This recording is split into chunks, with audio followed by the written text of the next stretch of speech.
Hi everyone. So I'm down in the park. So it's a bit of like a rush, and then I'm actually kind of tired after rushing during the day. But I'm actually going to make this video to talk a little bit more about something that I came across. So I'm actually just going to sort of go on a bit of a detraction, yeah, partially because, as you all know, tomorrow, not tomorrow, actually, it was actually 27th of May was 2 years ago, was death, the passing, the day when my grandmother passed, my maternal grandmother passed away. So, it was very quick as that she just passed away after a few days in the hospital from pneumonia. And probably for some people who are aware that I actually had a neighbor like next door, the neighboring family, the patriarch, meaning the father of that family, was in hospital for about 1 month. And then I think a few days before, I think about, was it 5 days? I think it was maybe today's 28th to last day of their wake, and the whole thing's done. So it was a Christian funeral for their family. So but I think that he passed away on 23rd. Yeah, that was last week. And I was telling my mom, it's kind of uncanny because you know that actually my grandmother passed away from a pneumonia. And when it happened, it was like the whole thing about the accumulation of fluid in the lungs. Okay. And the sorry, I'm just recording the other lighting. The one thing aside about that, we thought that, from what I heard, that the patriarch of the neighboring family seems to actually have the same problem. So it seems to be a very common issue with those people at their age. And but he was only 81. Yeah, he wouldn't have, if he. I mean, and my mom found out later on during, like, I think the weekend, that in fact it wasn't exactly pneumonia that caused his passing. It was actually something else. It was like actually lung cancer. Okay, so the lung cancer metastasized, meaning that it actually spread from his lungs to his back or his spinal cord, and then also to his throat. That was why he was having difficulty, and he felt very breathless, and he had difficulty, like getting rid of things like those kind of fluid accumulation too. So yeah, but these are all like breathing respiratory issues, and they happen when you have some form of infection and things like that. Okay. And it was a bit uncanny because I think that I told y'all that I was very close to my grandmother growing up. And she was a very good influence. I mean, very important influence in my life. And so was my maternal grandfather, because my grandparents on my father's side were not really around. Like, my paternal grandmother was, like, she passed away sometime in my middle school. I think the second or first year. I think second or first year. I think it was really fast. I think, yeah. And yeah, that's the thing that happens with heavy chain smokers. Yeah. And then for my paternal grandfather, he passed away even before, I think, my mother married my father. Yeah, it's like, that was a strange thing. It was like so many years I never seen him before, when I was a small boy or small baby. So I have no idea how my paternal grandfather looked like. And yeah, so I mean, I grew up being closer to my maternal grandparents. And the whole thing is this: I kind of realized that when these things keep on happening, you realize, the thing about the older generation, when they pass, there's always something very, very how should I say? It's very poignant. It's very bittersweet, and yeah, at the same time, it's also very devastating, because you realize that we live the earlier part of our lives as teenagers, or even as children, not being aware of such things called death. And then when it happens, it kind of like strikes you, and especially when it happened even into my teenage years, during my high school, the first year of high school or pre-university, when That was when my maternal grandfather passed away from I think was it lung cancer or something like that. And he had difficulty breathing. His lungs were not good, and although he had given up on smoking quite a number of years before that, it was just the whole thing that it was. I think that it's important for us to get checkups and everything, and to make sure that our health is good. Watch our diet, and especially I think for those people who have been through certain episodes, like let's say abuse. Okay, that's not a joke, because if you have had abuse, you have to remember one thing. It has been said by many people, and even not just like lay people, but even by doctors themselves, who also echo that the high levels of actually the trauma, not just trauma, but stress that's being induced when you have experienced narcissistic abuse or any form of abuse, will actually lead you to have excessively high levels of cortisol. Cortisol is that kind of a hormone that's being secreted, and what it does is there are many things that it does. So like for those who work out regularly, we know that cortisol is not good, because for example, when we miss a good night's sleep, we don't have enough sleep, or even if just being stressed. Okay, one thing is that the cortisol leads us to in very normal terms, they say that it either causes us to lose muscle, okay, or to have difficulty putting on muscle for those who are doing bodybuilding. But beyond that, there's also the idea of fat loss or even fat gain. So you get a very excessively high levels of cortisol, which actually, I think in the case, that during the Johnny Depp versus Amber Heard trial, some of my friends commented that Johnny Depp seemed to be putting on quite a lot of excessive weight because of the stress, or at least it seemed to come across in the way he was dressed up. It's like his face looked like he was holding a lot of water weight or fat as well. And the one thing is this, I mean, he's pretty old. He was like 58, but then even I had some adults who say, wow, he's still so good looking at 50 something. Yeah, he is good looking, but that was not the point. The point was that he was under a lot of stress because he was dealing with a female narcissist or borderline or histrionic in his ex-wife Amber Heard, and that led the whole thing when you have to handle. Trust me, when you handle like a court trial with female narcissist, or even with a male narcissist for that matter, but as long as someone is narcissistic or borderline or histrionic, you can guarantee that there's going to be a high level of stress that is astronomical. And he was gaining a lot of weight, and okay, that's one thing. Cortisol leads you to actually really gain unnecessary weight, or in the case of some people, I think that it's actually the reverse. You lose a lot of weight because you lose your important bone mass. Okay, a critical bone mass that actually makes your bones strong enough to withstand stress, physical stress, when people hit you or put some weight on you, or you just exercise, whatever. Okay, so you're more prone to injuries, and that's a physical thing. But on the neurological end, cortisol from abuse, okay, it leads to certain things such as the shrinking of the hippocampus. Yeah, the hippocampus is a critical part of the brain. I think that is somewhere around the front.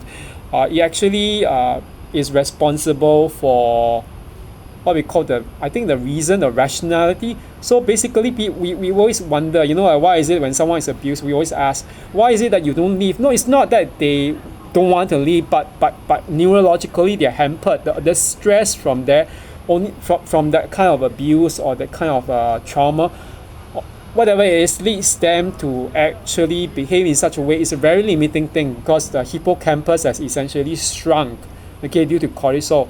So and on the flip side, the amygdala, which is the memory center, okay, it actually it and expands, okay, under cortisol. And this is the problem, because we know that the amygdala, it actually retains the memory. The problem with the amygdala, much to anyone, regardless of whether you are suffering from any disorder or whatever. Okay, the thing is this: the under stress, okay, which is we call the fight flight mode or whatever, or even the fight flight mode or response, or which also is linked to the secretion of cortisol.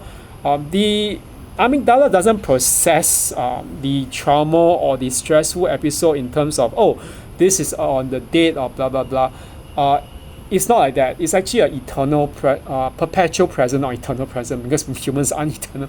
It's a perpetual present. Okay, so it leads us to really, process. Sometimes you wonder why does a person freeze when he or she actually encounters something that recalls or reminds them of that particular trauma, even if the trauma is like years or even decades away. That's because they have actually basically, how should I say, retain it in the amygdala. The amygdala processes it as if it's right now, although it could be many years ago or even decades ago. And that's the problem with cortisol. Okay, so I always tell people, if you have had any form of like traumatizing episode, one thing is that other than getting out of it, which is what I've always been talking about, and addressing the basically core wounds that you're faced with. I think the next other thing we need to be aware of is that we need to get a checkup. Okay, so get a checkup for your the hormones, your stress levels, your thyroid levels. This is very important. The T3 and T4 hormones. These are things that linked to your metabolism, and your thyroid down here is somewhere beneath your voice box. Okay, there's a kind of like a ribbon-like gland, the thyroid gland. Okay, it regulates your metabolism. So some people claim that they lost a lot of weight while they were in the abusive relationship or episode. While in some cases, some people gain a lot of weight. They got so fat and out of shape, although they don't normally experience that before or prior to the relationship. Okay, so get yourself checked up. And I kind of realized that myself. And the thing is that before not last year, actually beginning of this year, after I came back from Armenia and Georgia, I did a checkup, and as I said, I still have that particular difficulty of swallowing. Sometimes I still take a bit longer to eat, but so far, because I've been waking up slightly earlier, and I think my body clock has been sort of rearranging with these last few months. Now that I'm not tutoring or teaching one particular student, and I'm actually waiting to get employed somewhere else, and doing all this stuff and doing other plans. My body clock is more or less getting regulated, and I think it's also that stress level. The stress levels are kind of reaching a point of maybe maybe homeostasis. So because of that actually leads me to be better in actually eating my food. I'm still eating the same thing because I'm not really technically on the diet. I'm still dieting, open and close comments, not in the sense of that restrictive diet, but just that I eat more carefully and things like that. And I wouldn't say I'm gaining weight. I'm not losing weight either. I guess it's just a matter of recomposition. But very thankfully, like my T3 and T4 hormone levels seem to be okay. So I'm not suffering from hypothyroidism, which is the one when your thyroid levels, the hormone is actually way below. So you keep on gaining weight. And neither am I suffering from. I don't seem to be suffering from hyperthyroidism. Hyperthyroidism is when your metabolism becomes so high such that you can't even gain weight, you lose weight. In fact, I think at my age, I'm probably more worried about sarcopenia. Sarcopenia is when you lose muscle. It's a natural process of aging. So that's why I'm like working out. I'm trying to eat a high protein diet, and I don't want to sort of like go on this so-called vegan diet. I don't see a need to, because actually I find it very dangerous from my point of view, based on what I've been reading. And when I was actually also in the Orthodox Church services, I realized that the common thing that I realized is that even those locals, the Singaporeans who were in the church, were mostly overweight. Okay, it's strange. Even the ones were not really overweight, they seem to be okay. But they have a bit of a punch. And the strange thing was that it's not as if they were really that old. Their kids were maybe in their teens and everything. So I'm assuming at the worst they could be maybe in their 40s, late 40s, or mid 40s, and or even 50s.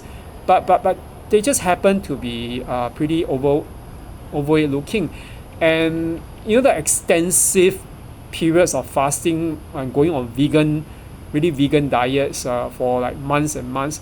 I'll tell you very honestly, it's not healthy from my experience, because I noticed that even the Metropolitan from Greece who flew in to conduct the Paschal Week service, he was very, very fat. Okay, I mean, I'm not commenting on people, weight to fat shame them, but it's just that I realized it's a lot of it is really the diet, and the problem is that as I was talking to a friend yesterday, the problem is that a lot of these things with fasting and going off meats is largely tied to religious reasons. I'm not saying anything bad or good about it, but it's just that we have to be aware that when we go off certain things like meats, we miss out on a lot of the problems with a lot of like nutrients from proteins that are being provided. And I think that this is very important because, okay, I might sound a bit controversial when I say this because it's, I'm using the two parts in the Old Testament, what happened right in the book of Genesis. You know that when we were, how do you say, none of us actually, like, let's say, in Judaism, I'm not a Jew, but in Judaism they don't really do animal sacrifices anymore, but during the first and second temple period, there were animal sacrifices, and the priest doesn't just sacrifice them; he eats the sacrificed meat as well. And they say that the aroma was pleasing to God, okay, from the sacrifice. But it's not just that. And then obviously from there into Christian period, the Christian period was obviously there's this idea of transubstantiation, at least in the West, and then if not in the West, in the Christian East. The idea that the bread and wine is still the body and blood of Christ, okay, which is a bloodless sacrifice because we don't see it, okay, we don't taste it, okay, it's not in the senses, but it is like it is the blood and body and blood of Christ by faith, okay, and by the work of the Holy Spirit, okay, and by Christ himself, who actually offers himself up, okay, to the Father, okay, as a sacrifice for us. Okay, that said, the whole idea is that the thing was that bread and wine is now, it is changed from that meat, the sacrifice bull, which is consumed, okay, or the lamb, into bread and wine, okay. So that's a little bit of a transition. But even prior to that, you were to look at it in the book of Genesis, that whole point after Adam and Eve were expelled from Eden, that I told my friend, that there's a reason why Adam and Eve were actually wearing animal skins, okay. And then after that, Adam and Eve's child, their two sons, Cain and Abel. Why is it that God favored Abel's sacrifice of the goat or the livestock, as opposed to Cain's offering of the first fruits of the field, which is being harvested? So I just told my friend, that this is a very clear indication that we were meant, or at least after out of Eden, we were made, okay, to actually eat meat for a reason, okay. This is unfortunately the case, and you think about it this way, our teeth, the way is being shaped, we are very different from most of the, like, let's say, herbivores. We have like molars, okay, and all stuff. The meat is meant to tear in, not this meat, the teeth is meant to tear apart meat, okay, and or eat things of different textures, not just vegetables and fruits, but it's to the whole gnashing of teeth and gnawing on something, okay. So I don't believe the whole thing when like vegans tell me and vegetarians tell me that, we are not, it's just the whole idea that you kill the animal, and once you kill the animal, you are going to actually cause the animal to secrete some hormones that are toxic, blah blah blah blah blah, or whatever. It's not like that, okay. So I think from a reason, of course, if you feel that you are being unethical, you can do that. I'm not stopping you from doing that, but I just think that from evolutionary point of view, it doesn't seem to be very much what we were doing, because that even if we will look at caveman days, okay, the way we evolve as actually a species, okay, I know that some people will disagree with me about that because of the way it doesn't really always totally meld or gel in with biblical history and timing and everything, the chronology.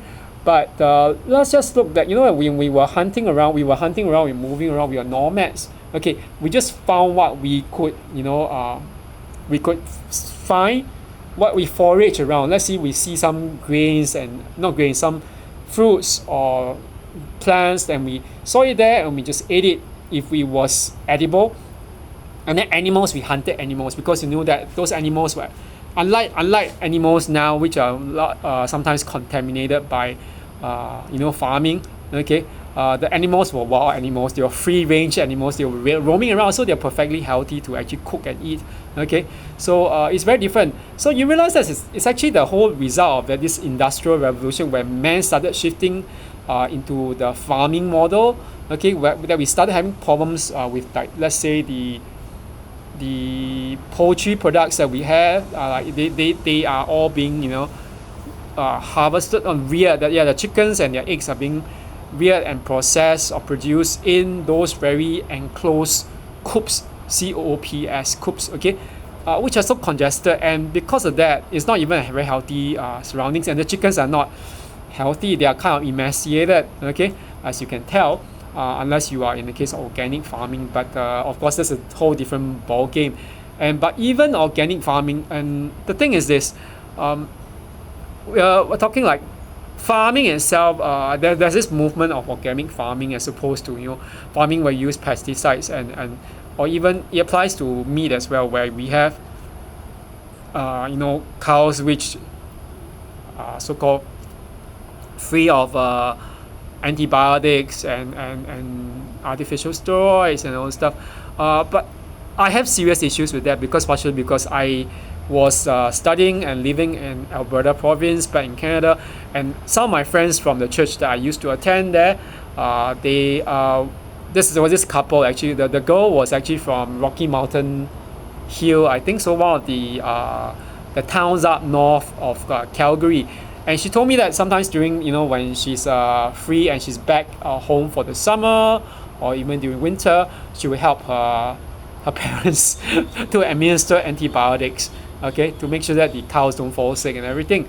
I think this is actually necessary because you don't want to have sick animals, okay. So the whole idea of antibiotic-free livestock, I don't think is a very good one, because you don't know when you say organic. Oh yeah, they're organic because they don't have any antibiotics. But what if they really died or perish because of some real natural illness? Are we going to eat it just because it's organic? No way. I'm not going to take that risk. But that's it. I just want to sort of go back to the whole thing about what we should do. Okay, the thing is this. As I said, get a checkup for your hormone levels, okay, your stress levels, not just your cortisol. I mean, cortisol is taken for granted once you have all these things like narcissistic abuse. But other than cortisol, we have things like, let's say, other ailments which will occur, and I don't think we should be playing it as a joke or taking it lightly, okay? Because people who suffer from narcissistic abuse, actually they do end up getting sick. There are quite a lot of illnesses, and other than high blood pressure and everything, like hypertension, migraines. I mean, the superficial ones will be just hair loss, because your body goes into overdrive and produces this kind of DHT. Yeah, it converts your testosterone, which is actually necessary for both males and females. Okay, converts it into this DHT, the waste product. And DHT is actually quite dangerous in very high amounts. It can cause some things like, from what I heard, was it testicular cancer? And I'm not scaring anyone, but it's just something that we need to do. We need to go and get a checkup as soon as we can. Okay, once we get out of the relationship. And of course, there are some things like the STDs and whatever. You can do that. And if you haven't had any sexual contact, okay, fine. That's don't do it. You don't need to do it. I still did it, although I didn't really have any close contact. But I'm just very scared, because you never know. Okay. And what else did I check? Yeah, my hormone levels and everything. And there are many other things like your weight levels, everything. The doctors, you might want to actually go to a doctor. Just tell the doctor.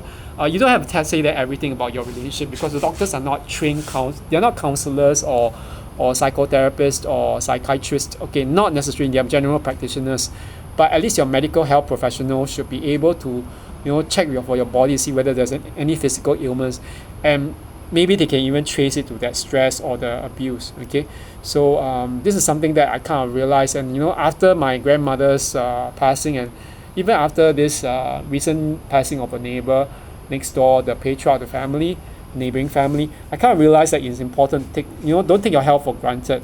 Okay, so it's something that I think we all need to do, because this is not just a duty to yourself. Okay, it's a duty to God, it's a duty to goodness, to life, to even to other people. Because if you want to take care of, even if you want to take care of other people in your family, or I mean, let's say if you want to be there healthy for your next partner in life, or whatever, your husband or wife, or boyfriend, girlfriend, whatever, you need to make sure that who's healthy. Okay, make sure that you yourself are healthy, because if you're not healthy yourself, how can you take care of other people? Okay, you won't be able to do that. Okay, and and then I think that other than getting a checkup in terms of that, okay, the physical checkup, you need to do a mental checkup as well. I say a mental checkup, I don't mean psychiatric evaluation, or psychological evaluation, although you might consider that. But I think the very simple thing to do back with yourself, okay, at home, is to look at your circle of friends, okay, the people you allow near you. Okay, need not be just your friends, could be your colleagues, even family members, or whoever you allow around you. Okay, are they people who stop you from actually getting to a place, a so-called better place, which is a place of a peace, okay, a state of peace? Because when you say better place, we always think of it as a physical place, but we know that psychologically it's not really just that. It's actually the mental state. Okay, so we need evaluation on both sides, physical and also mental. Okay, so if you don't get it done by a psychiatrist or psychotherapist, or who's a psychologist, I think the basic thing you can do, the service you can do to yourself, is do it on yourself. Okay, you have to be really, really I won't say unwavering, but you have to be really, really honest with yourself. Okay, saying, okay, like, what did I do? What is my responsibility for myself? Okay, I know that people like us, we are always going to be like holding on to some element of resentment and anger, and I'm not saying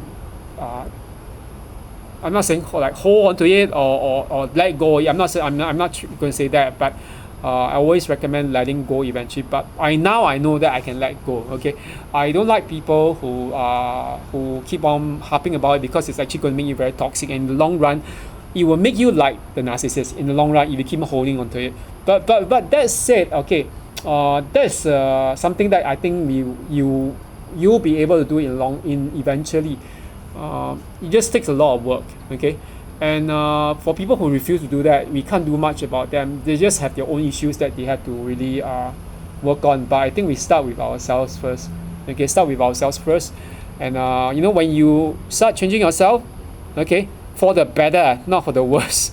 Okay, when you change yourself for the better, better things actually will follow, and I kind of realized that myself. Okay, so and that's also partially why I said I'm actually trying to move out of just like focusing solely on narcissistic abuse. I don't want to blame anyone anymore. I'm past the blaming, the diagnosis, that thing, because it shows that I am only, if I keep on doing that, I'm only looking into being a professional victim. And I have no interest in being a professional victim. I have no interest in being always angry, always blaming people, and always saying that I'm actually being hurt. Because in that way, that means I haven't leveled up in life. Okay, leveling up in life requires that I actually take responsibility for myself. Okay, it means that, okay, you know what? If my situation is not good, I just do something about it. And of course, it doesn't mean that I don't vent. I can still vent to friends, but I'm much more careful, especially because now I think, especially over the last few months, I realized that one or two friends were just being judgmental. They kind of blame they blame me for everything I went through, and it's like, you deserve it because you left your so-called faith for another faith tradition, not faith, but you left your faith tradition for another faith tradition. So from being a so-called evangelical Christian, you became an Orthodox Christian. But it's not that kind of thing, like it's like all these are forms of spiritual gaslighting. Okay, and I think I'm much stronger. I'm definitely in a better place right now. I mean, just not just yesterday, but even today, I was thinking about it, talking about resentment, doing things that we hope that we are able to do, and things like that.